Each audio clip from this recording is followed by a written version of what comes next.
ଭୁବନେଶ୍ୱର ସହରର କ୍ରମବର୍ଦ୍ଧିଷ୍ଣୁ ଜନସଂଖ୍ୟାର ଆବଶ୍ୟକତା ଦୃଷ୍ଟିରୁ ଗାଡ଼ି ଚଳାଚଳ ଓ ଟ୍ରାଫିକ୍ ବ୍ୟବସ୍ଥାକୁ ଉପଯୋଗୀ ଓ ସହଜ କରିବା ଉପରେ ମୁଖ୍ୟମନ୍ତ୍ରୀ ଶ୍ରୀ ମୋହନ ଚରଣ ମାଝୀ ଗୁରୁତ୍ୱାରୋପ କରିଛନ୍ତି। ଭୁବନେଶ୍ୱର ସହରର ଗାଡ଼ି ଚଳାଚଳ ଓ ଟ୍ରାଫିକ୍ ସମସ୍ୟାକୁ ଦୂର କରିବା ପାଇଁ ପୂର୍ତ୍ତି ବିଭାଗ ଏବଂ ଗୃହ ନଗର ଉନ୍ନୟନ ବିଭାଗ ପକ୍ଷରୁ ସହର ପାଇଁ ବିଭିନ୍ନ ସଡ଼କ ପ୍ରକଳ୍ପ ଯୋଜନା ଉପରେ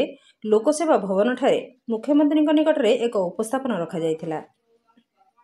ଏହି ଉପସ୍ଥାପନରେ ଭୁବନେଶ୍ୱରର ଜୟଦେବ ବିହାର, ନନ୍ଦନକାନନ ନୂତନ ରାସ୍ତା, ଦୟା ୱେଷ୍ଟ କେନାଲ ଉପରେ ପଟିଆ ଷ୍ଟେସନ ଛକଠାରୁ ଜାତୀୟ ରାଜପଥ 16 ପର୍ଯ୍ୟନ୍ତ ରିଙ୍ଗ ରୋଡ୍, ସୁନ୍ଦରପଦା ଜଟଣୀ ରାସ୍ତାର ଉନ୍ନତିକରଣ, ପିତାପଲ୍ଲୀ ତ୍ରିଶୁଳିଆ ରାସ୍ତାର ଇନଷ୍ଟିଚ୍ୟୁଟ୍ ଅଫ୍ ମ୍ୟାଥମେଟିକ୍ସ ଠାରୁ ଏକାମ୍ର କାନନ ପର୍ଯ୍ୟନ୍ତ ନୂତନ ରାସ୍ତା, କଳ୍ପନା ଛକ ମ୍ୟୁଜିୟମ, ରବି ଟକିଜ୍ ନୂତନ ଫ୍ଲାଏଓଭର, ଶିଶୁ ଭବନ ମାଉସୀମା ମଧ୍ୟରେ ଆଉ ଏକ ଆରବି, ତମାଣ୍ଡୋ ଚନ୍ଦକା ବାରଙ୍ଗ, ଧଉଳି ତମାଣ୍ଡୋ ପର୍ଯ୍ୟନ୍ତ ରିଙ୍ଗ ରୋଡ୍ ନିର୍ମାଣ ଉପରେ ପୂର୍ତ୍ତି ବିଭାଗ ପକ୍ଷରୁ ପ୍ରସ୍ତାବିତ ତଥ୍ୟ ଉପସ୍ଥାପନ କରାଯାଇଥିଲା।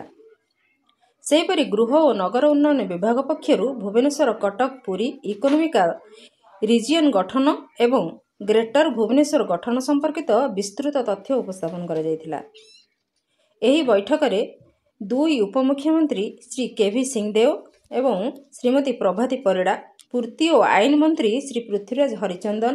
ଗୃହ ଓ ନଗର ଉନ୍ନୟନ ମନ୍ତ୍ରୀ ଶ୍ରୀ କୃଷ୍ଣଚନ୍ଦ୍ର ମହାପାତ୍ର, ମୁଖ୍ୟ ଶାସନ ସଚିବ ଶ୍ରୀ ମନୋଜ ଆହୁଜା, ଉନ୍ନୟନ କମିଶନର ଶ୍ରୀମତୀ ଅନୁ ଗର୍ଗ, ମୁଖ୍ୟମନ୍ତ୍ରୀଙ୍କ ଅତିରିକ୍ତ ମୁଖ୍ୟ ଶାସନ ସଚିବ ଶ୍ରୀ ନିକୁଞ୍ଜ ବିହାରୀ ଧଳ, ପୂର୍ତ୍ତି ବିଭାଗର ମୁଖ୍ୟ ଶାସନ ସଚିବ ଶ୍ରୀ ଭିଭି ଯାଦବ, ଗୃହ ଏବଂ ନଗର ଉନ୍ନୟନ ବିଭାଗର ପ୍ରମୁଖ ଶାସନ ସଚିବ ଶ୍ରୀମତୀ ଉଷା ପାଢ଼ୀ ଏବଂ